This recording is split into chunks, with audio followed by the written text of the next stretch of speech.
بسم اللہ الرحمن الرحیم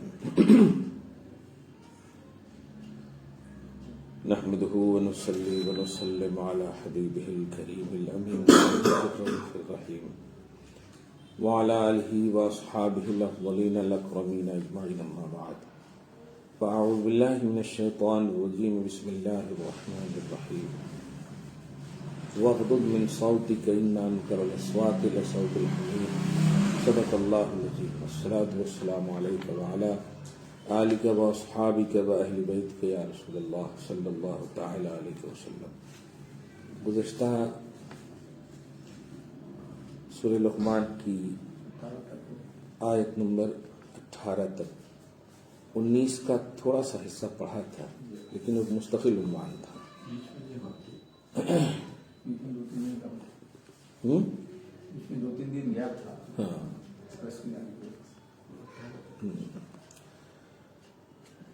کل کے درس کی جو خصوصی شان ہے، عجیب سی مجھے رات بھر اس میں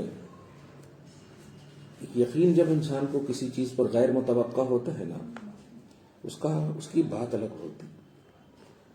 اسے پاک جو خود اپنے بعد والوں کے لیے فخر سادات ہے، اور اسی لیے لفظ سید السادات کا استعمال کیا میں نے، تو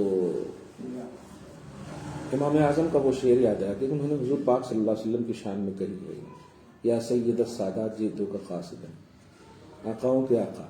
لیکن غوث پاک رضی اللہ تعالیٰ عنہ کے لیے اگر ہم یہ استعمال کریں تو اپنے بعد والوں کے لیے یہ جملہ صحیح ہے، اپنے تمام بعد والوں کے نسل مصطفیٰ کے لیے وہ اصل سید ہے نا؟ کوئی بھی سید غوث پاک کو چھوڑ کر ہو ہی نہیں سکتا، ولی تو بات کی چیز ہے۔ کوئی بھی سید سے مراد یہی ہے، چاہے حسنی ہو خالص یا حسینی ہو۔ اور اللہ کا عجیب، اب احسان کیا، اللہ کا عجیب ہی احسان کہیے یہاں کے اوپر۔ یہاں نسب کا مطلب احتیاط نہیں ہے، لحاظ بہت کم ہے۔ میں شادیوں میں دیکھتا ہوں، ارے یار کسی سے بھی آپ کو رشتہ طے کر دے دو، بیٹی کیا ہے، لڑکی کا نام سیدہ ہے، لڑکے کا نام سید نہیں ہے، پٹھان ہے اس میں۔ تو یہاں بہت کم آج کل پتہ نہیں کیوں ایسا کر رہے ہیں، نہ کرنا چاہیے ایسا۔ دیکھیے کسی چیز کا جائز ہونا اور ہے، لیکن نسب کی حفاظت، یہی تو اللہ پاک نے بھی فرمایا نا کہ میں نے قبیلوں میں بانٹا، اس میں بانٹا، وجہ یہ انٹروڈکشن ہی کے لیے تو ان خلط ملط کر رہے ہیں۔ خیر، اللہ پاک صحیح العقیدہ اہل نسب کی حفاظت فرمائے، یہ جملہ ہے نہیں، صحیح العقیدہ اہل نسب کی حفاظت فرمائے۔ نہیں اب دیں، لیکن صاحب تقویٰ کو دیں، بہت اہم چیز صاحب تقویٰ کو دیں۔ جیسے تیسے کہ نہیں اب کیسا تو کما رہا نا، اچھا گلف میں ہے نا، غلط ہے یہ۔ تو غوث پاک کے جملے پہ اصل میں بتا رہا ہوں کہ عجیب سا لگا کہ اللہ پاک جو ہے فخر کرنے والے کو پسند نہیں فرماتا۔ وہ کہتے ہیں فخر پہلے مقدم رکھا جو حسب و نسب پر فخر کرے، وہ بعد میں رکھا جو مال و جاہ پر فخر کرے، کیونکہ حسب و نسب جو ہے نا یہ مال اور جاہ سے نہیں ملتے، عطا ہے۔ گویا اللہ کی عطا پر فخر نہیں، اللہ کی عطا پر شکر بجا لانا، اور مال و جاہ پر جو فخر کرے۔ تو اب یہ دیکھیے، اس کے بعد کا جملہ چھوڑ دیا تھا میں نے، پتہ نہیں شاید آپ ہی لوگوں کے لیے، بطرن بہا، جو نسب پر اترائے۔ نہیں سنیں گے، کہ بچہ ہے کسی کی بھی کلپ بھیج کر کے کہہ رہا ہو غوث پاک کے خاندان سے. ارے ٹھیک ہے بھائی غوث پاک کے خاندان سے تو کیا چاہتے ہو میں پہنچوں اس کا لے آ جا یا مجھے بلاؤ. یہ سب جو اترانے والے انداز ہیں یہ نہیں ہونا چاہیے. خوشبو کو بولا نہیں جاتا کہ سونگھیے, وہ دیا جاتا ہے کہ لگائیے, جیسے ابھی ہم لوگوں کو پیش کر دیا گیا. آپ کو کھانسی آ رہی ہے تو ہم پاشا کی کرامت ہے یہاں بھی میرے پاس, سنیے ذرا اچھے سے,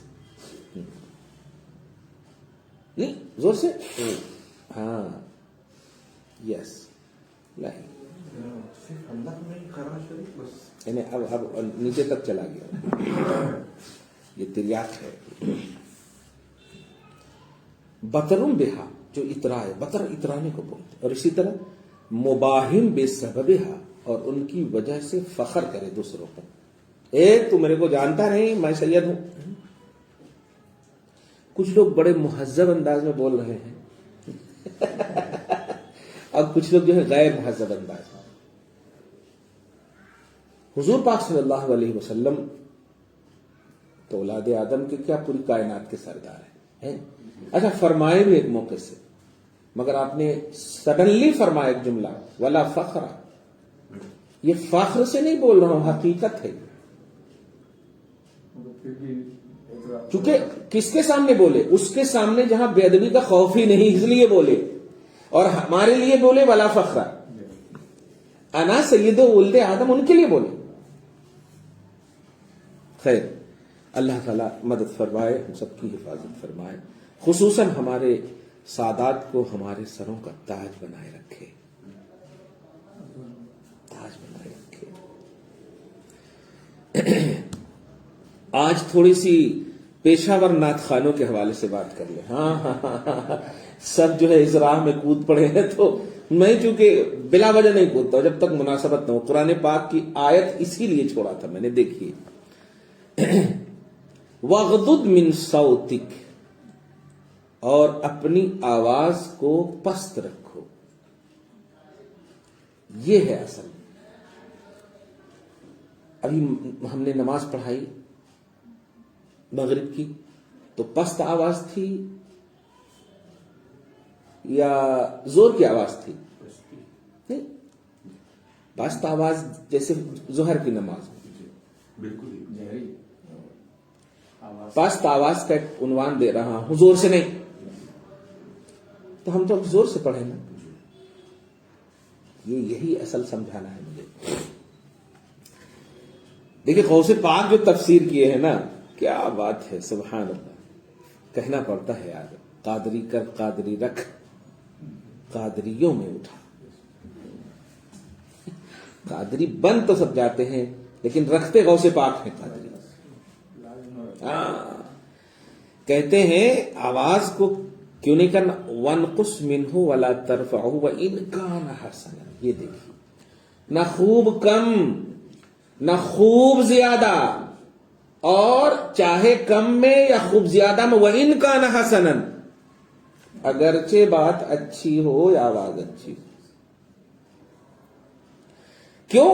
فَإِنَّكَ يَقْصُدُ رِفْعَةَ صَوْتِكَ مُبَالَغًا فِيهِ, اس لیے کہ آواز کو زور سے, جیسے کہ بات جب پہنچ سکتی ہے پھر زور سے بولنے کی کیا ضرورت ہے. تو زور سے بول کر تم اس میں مبالغہ کا ارادہ کر رہے ہو, اس لیے یہ بھی ممنوع ہے. اب ذرا غور کیجئے گا, پیشہ ور نعت خوانوں کو آپ سامنے لے آئیے, ذرا سی کو کرو, ذرا سی وہ کرو, ذرا سی آواز دو. اس کا مطلب یہ ہوا کہ آپ صرف راگنی اور اپنی آواز پہنچانا مقصود ہے, نعت خوانی مصطفیٰ مقصود نہیں. اور اسی سے ابھی دیکھیں گے نا آگے جو نتیجہ کہا ہے اللہ نے اور غوث پاک نے, اب دیکھیے گا پیشہ ور نعت خوانوں کو دیکھیے ہاتھ میں, ارے آج کل تو وہ اسٹینڈ کو بھی چھوڑ دے رہے, ہاتھ میں لے لیتے ہیں, ادھر جا کر کے کرتے ہیں, ادھر جا کر کے کرتے ہیں. میں سچ کہہ رہا ہوں, جب سے حضرت خواجہ صاحب خواجہ شریف صاحب کا انتقال ہوا علیہ رحمت و رضوان کا, میں دہل اٹھا ہوں کہ اور حضرات جو انتقال کی ہے کورونا میں وہ سب مقرر تھے, چلو ٹھیک ہے اپنے حساب سے صحیح تھے, سنی سو عقیدہ, اللہ ان کی قبر پر موسلادھار رحمت کی بارش نازل فرما. لیکن جو درسگاہ کے تقدس کو آج بچایا ہے نا وہ خواجہ شریف جیسے لوگ ہیں علی رحمت و رضوان. بخاری مسلم قرآن حدیث کا جو درس دیا ایک دم مطلب فنا ہو گئے بالکل. جسمانی طور پر بھی دیکھیے تو اس کو کمزوری نہیں بولیے آپ, فنا ہے وہ. کیونکہ ان کی آنکھ سے آپ دیکھیے کہ بڑے بڑے علماء تاج جھکائے ہوئے ہیں. انہوں نے آپ کو نہیں پیدا کیا, مفتی ضیاء الدین نقشبندی کو پیدا کیا جو آج بنے ہوئے ہیں اعلیٰ صدر بنے ہوئے ہیں. آپ ذرا سنبھالیے جو میں بولنے جا رہا ہوں. کتنی تنخواہ دیتے ہوں گے وہ؟ 10,000 20,000 تنخواہ کب ملتی؟ 30 دن 31 دن میں ملتی ہے نا. اور اس کی مثال ایک دم ہے, سامنے کا چھوٹا سا بچہ جو ان کا شاگرد ہو, ایک نعت پڑھتا اور زور سے اتنا اچھا پڑھتا کہ 20,000 روپے چھوٹ دے رہے ہو آپ ان کو. اس جملے پہ غور کیجئے, علماء سے دوری اور سچے وارثین انبیاء. میں ایک جملہ بول رہا ہوں, نعت خوانوں کو وارث نہیں بنایا رسول اللہ نے صلی اللہ علیہ وسلم, مقرروں کو نہیں بنایا. فرمایا العلماء ورثۃ الانبیاء, علم کی بنیاد پر علماء میرے وارث ہیں. ارے کیا بات ہے, لیکن وہ من حیث عالم وارث ہیں, لیکن نعت خواں میں مشہور ہے, پھر بھی نہیں بنایا وارث. یہ دھیان ہے. عبداللہ ابن رواحہ حضور کے خاص مطلب شعراء میں سے, مگر پھر بھی وارث نہیں بنایا. اور آج آپ دیکھیے بیچارہ استاذ جو ہے 1 مہینہ تک انتظار کرتا 20,000 کے لیے, اور شاگرد 20 منٹ میں 40,000 روپے چھوٹ لے رہا. کبھی آج تک بخاری شریف کا درس دینے والے کسی بھی شیخ الحدیث کو آپ اسٹیج پہ نہیں بلا رہے ہو, اور اگر بلا بھی رہے ہو تو اس کو کتنا ٹائم دیں گے؟ 10 منٹ. 10 منٹ میں بھی پیچھے سے 3-4 چٹیاں ہو گیا ٹائم ادھر. اور نعت خوانوں کے لیے ایک شعر پڑھنے کے لیے بار بار پڑھو, اور یہ کیا ہے؟ آپ نے اس کو سوچئے, اس کو ہنسی سے ہم نہیں لیں گے. پوری دنیا میں جا رہی ہے یہ بات کہ پیشہ ور مقررین اور پیشہ ور نعت خواں یہ جو امت کا استحصال کر رہے ہیں, اور بلکہ امت کا استحصال کیا, امت نے ہی ان کو استحصال کے قابل بنایا. آپ سنیے, میں اس بات کے بعد ایک حدیث پاک بول رہا ہوں تو مزہ آئے گا آپ کو, چونکہ ہم آپ الحمدللہ ایک محبت کی محفل میں بیٹھتے ہیں, سجتے ہیں.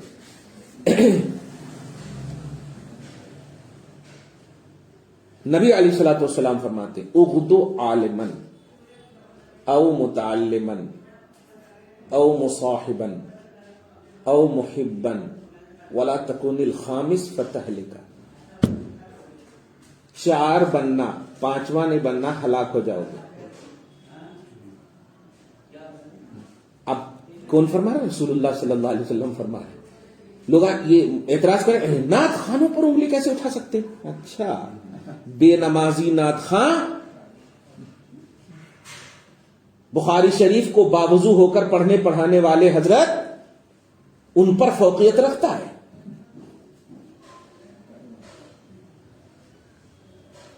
عالم بنو یا طلب علم کا حامل بنو. درس جیلانی کی طلب میں آئے ہیں آپ, طالب علم بنو یا علماء سے صحبت رکھنے والا بنو یا علماء سے پیار کرنے والا بنو, محب عالم بنو.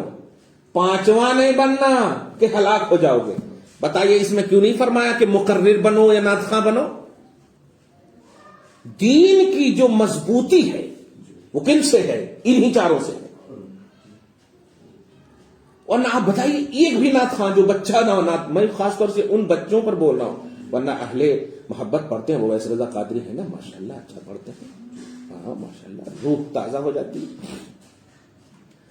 تو جو ہیں مخلص, جو سمجھ کر کے پڑھتے پڑھاتے ہیں, جو امت کا مطلب ایکسپلین کرتے ہیں, اسی کے ذریعے تبلیغ کرتے ہیں, سمجھیے جو مقصد دین ہے. ہاں عقیدت بھی ہے اور عقیدت میں حقیقت پیش کرتے ہیں یہ. لیکن جس بچے کو صرف آپ نے رٹا دیا ہے کرم میرے پیر کا, بس بولتے رہنا, پیسے جب آئے تو بولتے رہنا, پیسہ بند ہو جائے تو بند کر دینا, یہ کیا بات ہے؟ آپ سمجھ رہے ہیں اس بات کو؟ اس سے دین کھوکھلا ہو جائے گا. شریعت محمدی اس لیے نہیں ہے کہ آپ عیسائیت کی طرح یا یہودیت کی طرح یوز کرو. اب غوث پاک دیکھیے کیا کہہ رہے ہیں کہ اپنی آواز کو پست کرنے کی ایک یہ بھی صورت ہے کہ زور سے بھی نہیں بولنا. کیوں؟ اس لیے کہ زور سے بولنے کا مقصد جو ہے نا مبالغہ ہی ہے، حقیقت نہیں ہے. کیا بات ہے یار، اس جملے پہ اگر غور کریں نا تو حضرت کی وہ کرامتی بات یاد آتی ہے کہ یہاں پر درس دیتے تھے تو جیسی آواز یہاں والے کو آتی تھی ویسی آواز وہاں والے کو بھی آتی تھی. بتانا کیا چاہ رہے ہیں بھائی؟ تمہارا کام ہے بولنا، پہنچانا کام ہے رب کا ہے. لیکن آج یہاں پوچھتے ہیں ہاں پہنچنے کی نہیں پہنچنے کی نہیں، اور نہیں تو ایکو تو ذرا جی پہنچ رہے. ارے باپ رے باپ. ایک اور بات اس حوالے سے، بلکہ پوری بات پڑھ لیں تو پھر آخر میں بولوں گا. فرماتے تشبہ الحمار، ایسی آواز والے گدھے ہیں. اما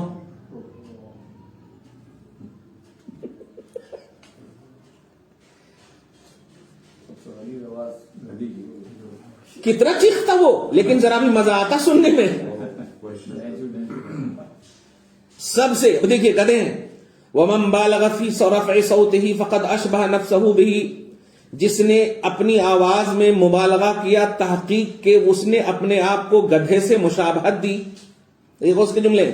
وَلَا شَكَّ أَنَّ صَوْتَهُ مُنْكَرًا عِنْدَ جُمْهُورِ الْعُقَلَاءِ وَجَمِيعِ الْحَيْوَانَاتِ أَيْضًا، اور اس بات میں کوئی شک نہیں کہ گدھے کی آواز تمام عقل مندوں کے نزدیک ناپسندیدہ ہے اور تمام حیوانات کے نزدیک بھی. لو غوث پاک کے جملے ہیں. حیوانات بھی گدھے کی آواز کو ناپسند کرتے. حتی ان الکلب یتعظم من صوته ویفزع منه عند سماعه من غایت تاثیره وتعلمه. غوث پاک کی تحقیق دیکھیے اب یہاں پر حیوانات کے حوالے سے. کہتے یہاں تک کہ سنو، جب یہ ڈھیچو ڈھیچو کرتا، آواز کرتا، تو کتا جو ہے اس کی آواز سے کتے کو تکلیف ہوتی ہے. لو یتعظم من صوتہ، اس کی آواز سے تکلیف ہوتی ہے. وَيَفْزَعُ مِنْهُ عِنْدَ سِمَاعِهِ مِنْ غَایَتِ تَأْثِیرِهِ، اور اتنی تکلیف ہوتی ہے، اتنا اثر ڈالتی یہ آواز کہ سنتے ہی خوف زدہ ہو جاتا ہے کتا. بتائیے، جو اپنی کیٹیگری کو وہ آواز خوش نہ کر سکا کر سکی. وبالجملہ حاصل کلام ان انکر الاصوات، سنو کان کے اعتبار سے، کان میں سب سے وحشت ناک آواز لصوت الحمیر، گدھے کی آواز ہے. وکیف تشبہون یا تشبہون انفسکم ایھا المجبولون علی الشرف والکمال. اور اے انسان دیکھیے، جس کی مجبولیت یعنی جس کی جبلت میں شرف اور کمال رکھا، جس کی جبلت میں غوث کہتے شرف اور کمال رکھا، یعنی جو اشرف المخلوقات ہے، وہ اپنی آواز کی وجہ سے حیوانات سے کیسے مشابہت اختیار کر سکتے ہو؟ اور سب سے ازل مخلوق، سب سے ادون حیوانات، سب سے رتبے میں گری ہوئی مخلوق سے اپنے آپ کو کیسے جوڑ سکتے ہو؟ معلوم یہ ہوا غوث پاک بس یہی کہنا چاہتے ہیں، آواز میں اگر توحید و رسالت کی چاشنی نہ ہو، آواز میں اگر دین کی ریئلٹی نہ ہو، آواز میں محض نفسانیت کی خوشی ہو، تو ایسی آواز گدھوں کی سی ہے. اور گدھے کی آواز میں جب گدھے کی قسم والے، کوالٹی والے پسند نہیں کرتے، رب کہاں سے پسند کرے گا؟ عبرت پکڑے یہ تمام پیشاور مقررین، عبرت پکڑے تمام، مطلب یہ کہ وہ نعت خواں. میں مطلب بہت دل روتا ہے، صحیح کہہ رہا ہوں. اور جامعۃ الاشرفیہ میں نے اپنے استاذوں کو بھی دیکھے ہیں یونیورسٹی. آپ لوگ بھی سمجھتے ہیں نا بھائی، بچوں کو پڑھاتے ہیں کہ نہیں؟ وہ مہینے کے بعد انہیں 10,000 20,000، لیکن وہی استاذ کا شاگرد نعت خوانی میں اگر مشہور ہو جائے تو واہ. اب آپ بتائیے علم کیسے جاتا ہے، ذرا دھیان دیجیے گا. ایک بچہ ہے جو نعت خوانی میں بہت آگے ہے، قوم نے اتنا پسند کیا کہ اس کو اس کے پروگرام نہیں مل پا رہے. اب نہیں مل پا رہے کا مطلب سمجھ رہے؟ اب اتنا وہ کما لیا کہ گھر والے بول رہے پڑھنے کی کیا ضرورت ہے بیٹا، تو کما ہی رہا ہے. اب آپ بتائیے دین گیا کہ نہیں ان سے؟ آج ہمارے اندر ایک اور بات آ گئی، کوئی اگر اہل نسبت ہے وہ صرف کھڑے ہو جاتے ہیں، اور کوئی غریب بچہ اچھے سے اگر محبت سے پڑھنے والا ہے تو اس کو بس 2-3 شعر پڑھا کے بٹھا دیتے ہیں. یہ بھی ڈویژن غلط ہے. نبی کی نعت پڑھنے کا حق ہر امتی کو ہے, ہر امتی کو ہے, اور خصوصاً غریبوں کو تو زیادہ ہے, کیونکہ ایک آیت کو اللہ پاک نے اٹھا لیا اس کے حکم کو. آپ دیکھیں گے سورہ مجادلہ میں پہلے یہ تھا کہ حضور سے بات کرنا چاہو پرسنل تو صدقہ کر لو. عمل تو اپنی جگہ پر ہے, لیکن حکم رسول, حکم خدا اٹھائے جانے کی وجہ, عمل میں تو ان کی عظمت ہے اپنی جگہ پر حضرت علی, لیکن اٹھایا کیوں؟ صرف غریبوں کی وجہ سے. میرے حبیب سے بات کرنے کے لیے غریب ترسیں, یہ میں نہیں چاہتا. کیا بات ہے یار, سمجھ رہے نا کتنا خیال ہے یہ دیکھیے. لیکن آج بیٹھو بیٹھو بیٹھو بیٹھو, یہ کیسا اسپیشل مذہب پیش کر رہے ہو آپ؟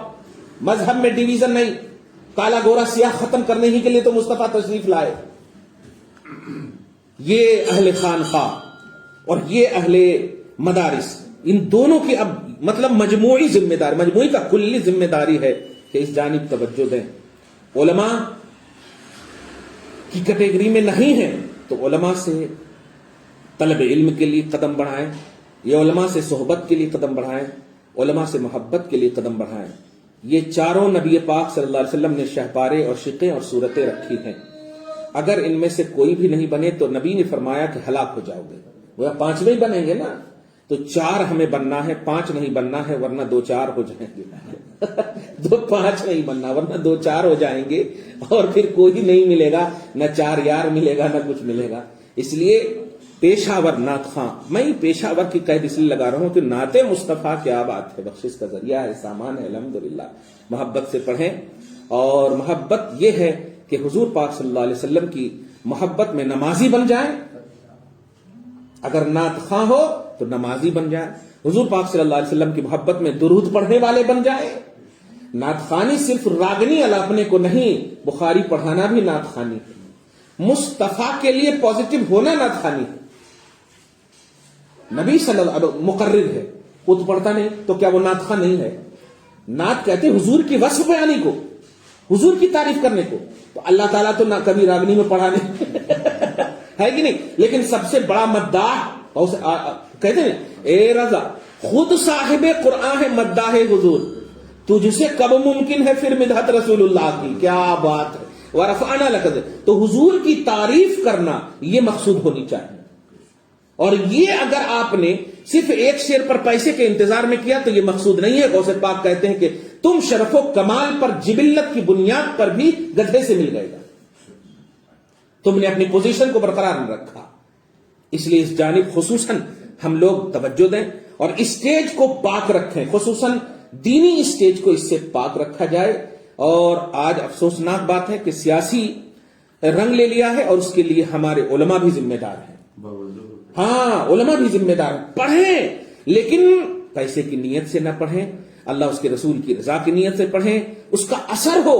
ایسا نہیں کہ رات بھر آپ جو ہے بہترین نعت خوانی کروائے اور صبح میں جتنے بھی نہ اہل محفل ہیں اور نہ پڑھنے والے سب بے نمازی, ایک بھی نماز نہیں پڑھے, تو وہ محفل کی قبولیت کی دلیل نہیں ہے. محفل کی قبولیت کی دلیل یہ ہے پڑھنے والا بھی نمازی ہو اور سننے والا بھی نمازی ہو, کیونکہ ہر ایک کا مقصد دین ہے. دین سے جو قریب کر دے وہ نعت خوانی قبول ہے, دین سے جو دور کر دے وہ نعت خوانی قبول نہیں ہے. قریب کرنے کا مطلب ہی یہی ہوا. دین سے کب قریب ہوں گے آپ؟ جب آل ان آل دیندار بنیں گے, جب آل ان آل آپ اچھے رہیں گے. اور آداب مجلس, اچھے جملے نکل رہے ہیں آپ کے منہ سے کہ آداب مجلس میں سے یہ ہے کہ آپ بوضو جائیں. جب غوث پاک کی محفل کا یہ مقام ہے تو بتائیے رسول پاک کی محفل کا کیا مقام ہوگا, ہے نہیں؟ دعا ہے اللہ تعالیٰ آج کی اس خصوصی گفتگو کو امت کے ہر دل میں ڈال دے اور اپنے فضل سے حبیب پاک کے کرم سے قبول فرمائے. فیوز و برکات جیلانی سے ہم سب کو مالا مال فرمائے. دین و مذہب حقہ پر عمل کی توفیق نصیب فرمائے, اس پر استقامت نصیب فرمائے. یا اللہ ہم سب کو دین متین اور شریعت محمدی سے پیار اور محبت اور صحبت ہم نشینی نصیب فرما. آج کی شب کے صدق و طفیل میں مولا ہم سب کے لیے جمعہ کو مبارک فرما. جو دعائیں کریں قبول فرما. ہم سب کی نیک اور جائز تمناؤں کو پوری فرما. جو بیمار ہیں شفا عطا فرما. جو بے روزگار ہیں روزگاری عطا فرما. جو برسر روزگار ہیں ان کی روزگاری میں ترقی عطا فرما. مولا جو زندہ ہیں صحت کاملہ عاجلہ نصیب فرما، جو انتقال کر چکے ہیں ان سب کی بخشش فرما۔ وصلی اللہ تعالی علی خیر خلقہ محمد وآلہ واصحابہ اجمعین برحمتک یا ارحم الراحمین۔ الحمد للہ رب العالمین۔